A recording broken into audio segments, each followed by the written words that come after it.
ये कल पिछले वाले लेक्चर में बेटा मैं एक्सप्लेन कर दी थी। अपस्ट्रीम डाउनस्ट्रीम वाला कंसेप्ट सबको क्लियर है? ठीक है। नाउ अब बनाएंगे हम equation. Okay, let us recall. Upstream में जो आपकी स्पीड्स होती है बोट और स्ट्रीम की, वो क्या होती है? प्लस या माइनस?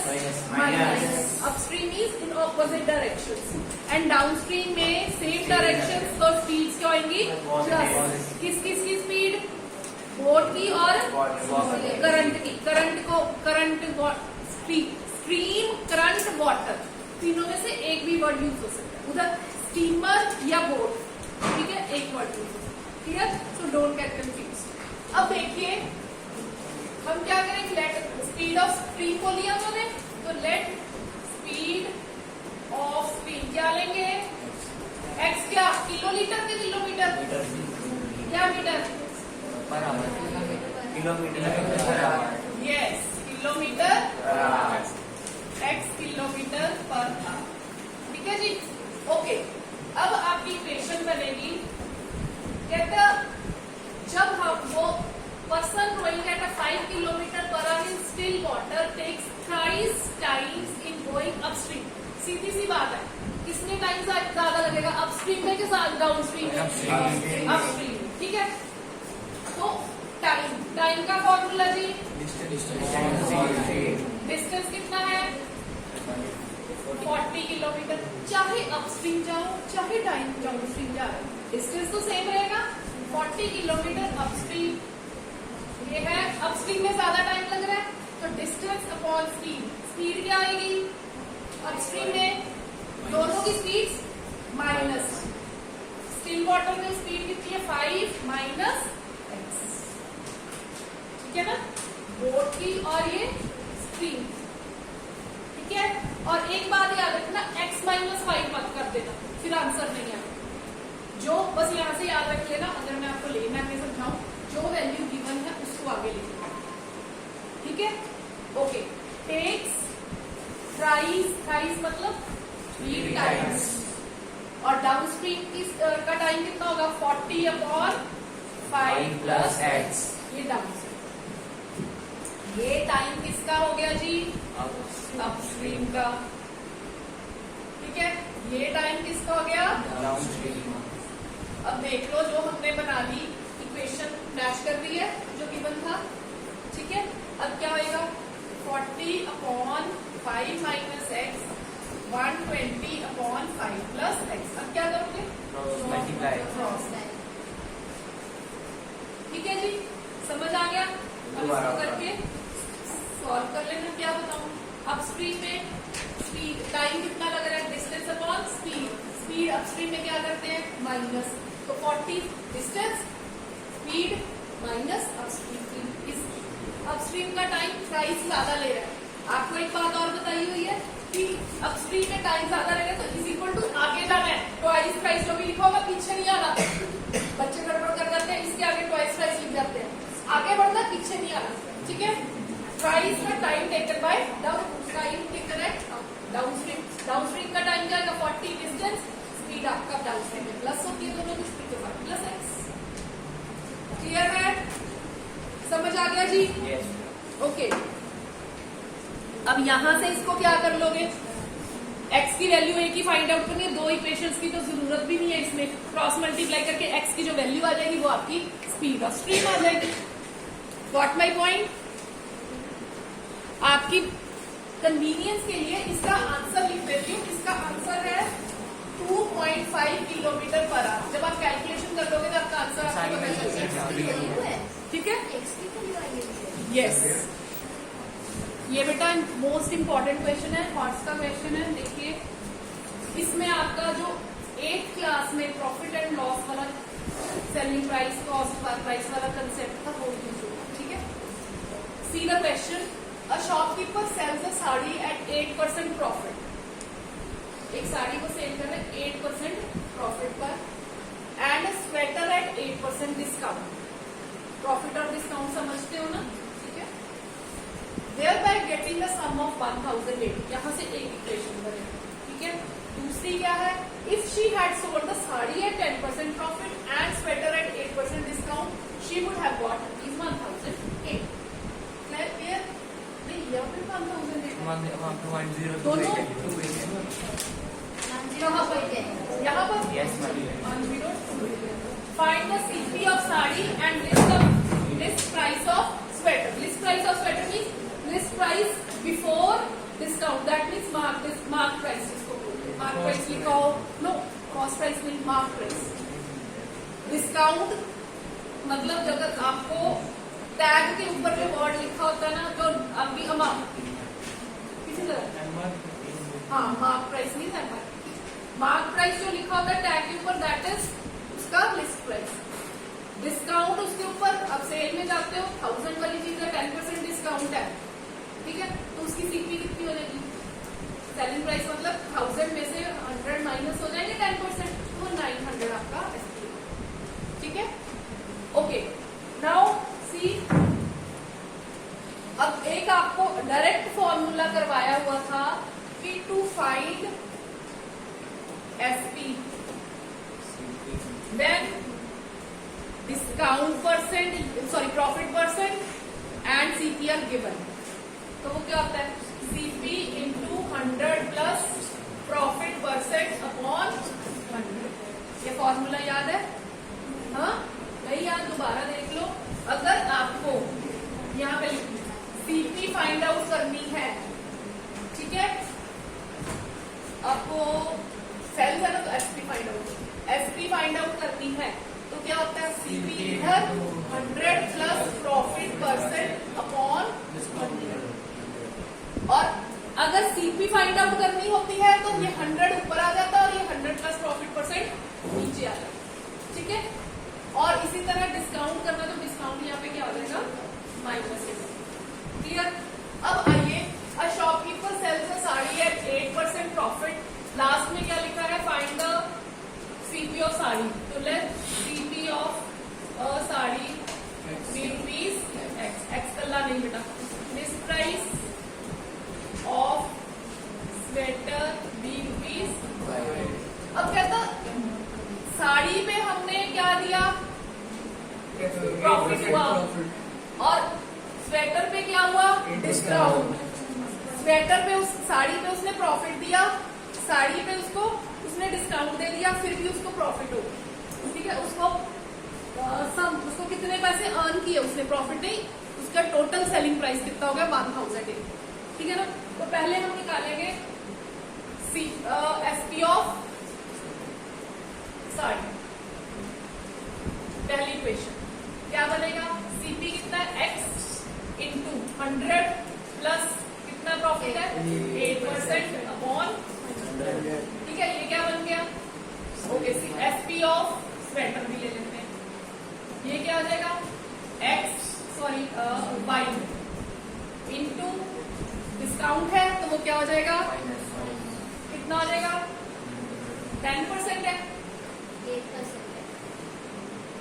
8% डिस्काउंट है, तो 100 माइनस 8% अपॉन 100 कितना आ जाएगा? ये 92/100. यही बन जाएगा. इक्वेशन क्या बनी आपकी? फर्स्ट इक्वेशन क्या बन गई बेटा? X 108x upon 100 plus 92/100 total उसको कितना मिला? 1000. ये चीज समझ आ गई? क्लियर?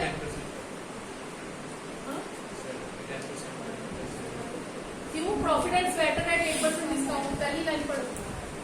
ठीक है, ये चीज समझ आ गई?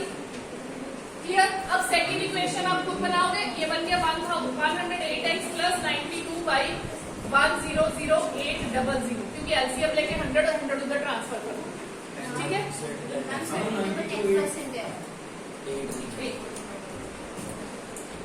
नहीं आ सकता है ना. हाँ, 10% डिस्काउंट है. चलो यहाँ पे 10% कर 10%, तो यहाँ पे 90 हो जाएगा बेटा. ठीक है, चलो ठीक है. ओके, अगर कॉमन से कोई डिवाइड होता है तो वो कर देना, कॉमन निकाल देना बाहर. ठीक है, अब सेकंड क्या बनाओगे? सेकंड इक्वेशन में क्या बन रही है?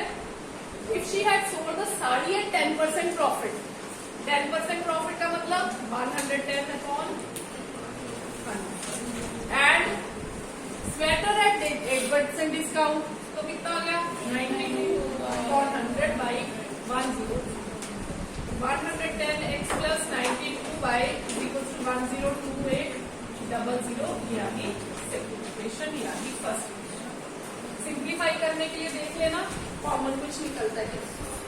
लॉजिक समझ में आ गया, खास मुश्किल नहीं था मेरे ख्याल मुझे यहाँ तक याद है यही क्वेश्चन आया था कोर्स में, मैं चेक कर लूंगी। ठीक है okay. Another very important question, ये देखिए देखने में आपको लगेगा कि मैम ये तो बिल्कुल वैसे इक्वेशंस हैं जैसे हम बिगिनिंग में करते हैं एलिमिनेशन या सब्स्टिट्यूशन के लिए, लेकिन आप इनको देखिए, अगर इनको आप स्टडी करोगे तो इनके कोएफिशिएंट्स देखिए कितने बड़े बड़े है ना। अब अगर इनके कोएफिशिएंट्स ऐसे आप सेम बनाने लगोगे तो 100% आपकी कैलकुलेशन मिस्टेक्स होगी and more of it will take a lot and lot of time. ठीक है, तो ऐसे केसेस में हम अप्लाई करते हैं कॉम्पोनेंडो एंड डिविडेंडो। ठीक है, अब ये है क्या चीज, इसकी तो पहले पहचान देखिए कि कॉम्पोनेंडो एंड डिविडेंडो कब अप्लाई करना है। लीव योर पेन, छोड़ दो। देखो इसमें करना क्या है, पहचान क्या है, जो x का कोएफिशिएंट फर्स्ट इक्वेशन में होगा सेम जो कोएफिशिएंट है वो नेक्स्ट इक्वेशन की y टर्म का होगा। दैट मीन्स यहाँ पे अगर आप स्टडी कीजिए, यहाँ पर ये 152x है, 152 फर्स्ट टर्म में x का कोएफिशिएंट है और ये 152 जो है वो y का कोएफिशिएंट है नेक्स्ट टर्म। इसी तरह y वाला देखिए, -378 is the coefficient of y in first term and it is the coefficient -378 is the coefficient of x in second term। ये पहचान, ठीक है जी। एक तो आपको बहुत बड़े बड़े कोएफिशिएंट्स होंगे, ठीक है, वहां से आपको फिर आप चेक करोगे इतने बड़े बड़े कोएफिशिएंट्स है, फिर मैं ये चेक करूंगा। क्लियर, सी डिफरेंट हो सकते हैं, उसका कोई लेना देना। क्लियर, अब इस केस में ये दो इक्वेशंस को क्या करना है, पहले हम इन इक्वेशंस को ऐड कर लेंगे। ठीक है, वहां से एक इक्वेशन बनाएंगे। अब लिखेंगे हम एडिंग इक्वेशन 1 एंड जब हमने इनको इक्वेशंस को ऐड किया बेटा तो हमारे पास कितना आंसर बना, देखिए जरा कैलकुलेट कीजिए। ऐड का मतलब विदाउट चेंजिंग द साइन, कितना बना, माइनस में आंसर आएगा ये 378 में से 152 गए 6 7 1 x, ठीक है, then minus 176 y is equal to, हाँ जी, माइनस ठीक है, क्लियर है। अब आप जब इनको आप स्टडी करोगे ना, ये 176 ये और ये तीनों एक कॉमन नंबर का मल्टीपल हो। ठीक है, जैसे 176 है तो यहाँ पे आपको 176 नजर आ रहा है, ये भी चेक करो कि 176 के ही टेबल पर जाना चाहिए। ठीक है, 176 यहाँ पे 8 है ना तो 3 पे जाएगा, क्योंकि 6 ये यूनिट्स प्लेस में देख लो ना 8 है तो यूनिट्स प्लेस में 8 कब आएगा जब 3 से करेंगे। 6 3 का 18, 1 7 3 का 21 नहीं आएगा, नहीं, फिर ये आपका 3 पे नहीं जा रहा तो कितना 126 है ये, 378 में से 152, हाँ 126 तो यहाँ पे भी 126। ठीक है, ओके, अब 126 पे जाएगा ये, 126 पे नहीं जाएगा, 3 5 6 7 8 पे जाएगा, नहीं 8 पे भी ज्यादा हो जाएगी, 3 पे जाएगा लेकिन ये बड़ा हो रहा है ना, 1 8 6 7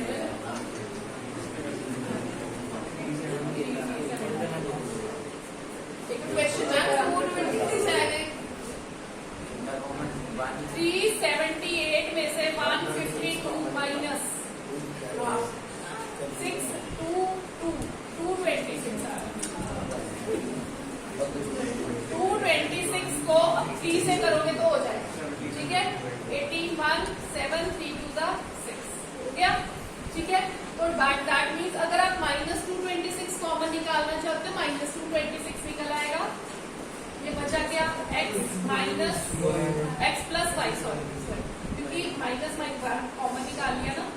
माइनस 678, ये कटिंग होके कितना आ जाएगा, x प्लस वाई की वैल्यू कितनी बनगी 3, इसको इक्वेशन नंबर दे दो 3। कितनी छोटी सी इक्वेशन बनगी और ये हमेशा कॉमन निकलेगा, ठीक है ऐसे। अब पहले इनको हमने क्या किया, ऐड, अब क्या करेंगे, सब्ट्रैक्ट। इक्वेशन 1 माइनस इक्वेशन, ये आ गया 152x minus 378y minus 74 minus 378x। ये पीछे आवाज किसकी आ रही है मुझे, minus will change into plus, plus minus minus, ठीक है। अब इसको कैलकुलेट करो, 378 में से 1 गए तो ये प्लस हो जाएंगे, ठीक है। और ये फिर 530y और ये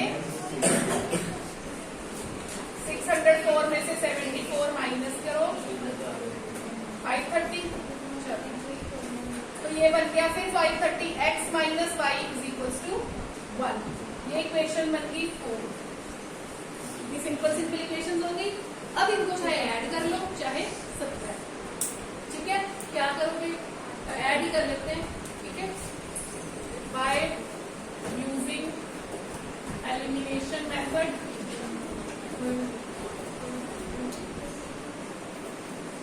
एडिंग इक्वेशन 3 एंड 4। 3 में क्या है, x plus y is equal to 3 और x minus y is equal to 1। तब क्या 4, x इज इक्वल टू 2 और x की वैल्यू अगर पुट कर दोगे इसमें फर्स्ट वाले में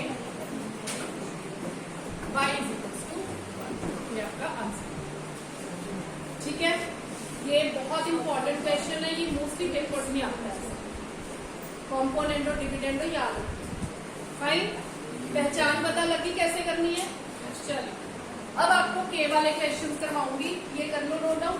उसके बाद एक मैंने के वाले क्वेश्चन की असाइनमेंट जो पहले वाले डीपीएस 2 थी वो देना चाहता हूँ, या इसी में भी हो गया एक आधा क्वेश्चन, कॉम्पोनेंडो एंड डिविडेंडो 10 बार तो बोला मैंने।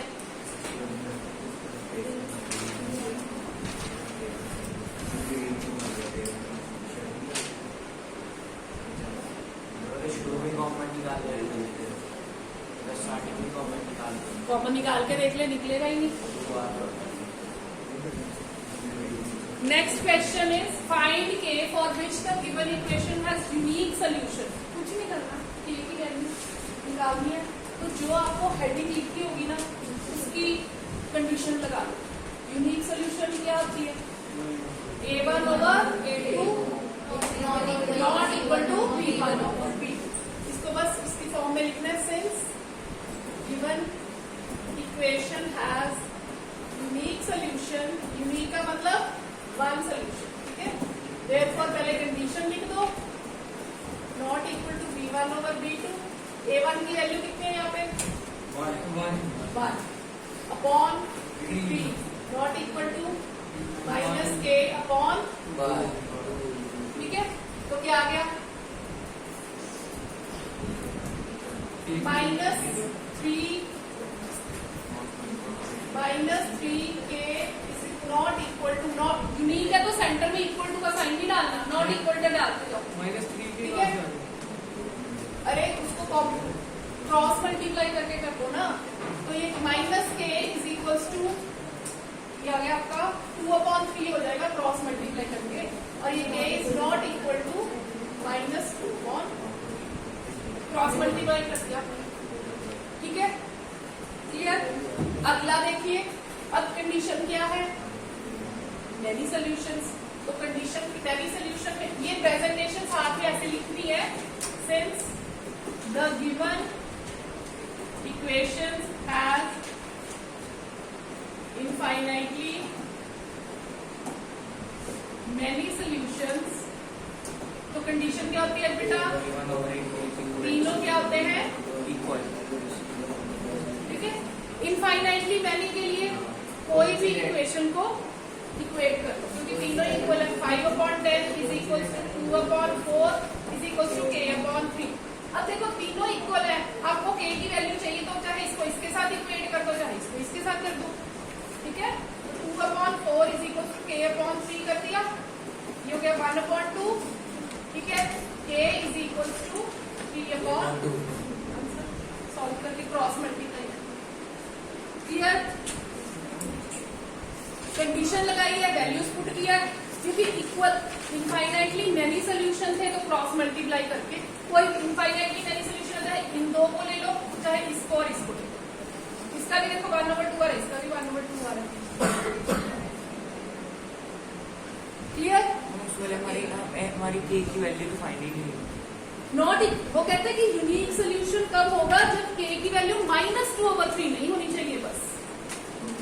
अगर यूनिक सोल्यूशन में साइन कौन सा है, नॉट इक्वल टू का, अगर आप इक्वल टू का डाल दोगे आंसर रॉन्ग हो जाएगा, क्लियर। वही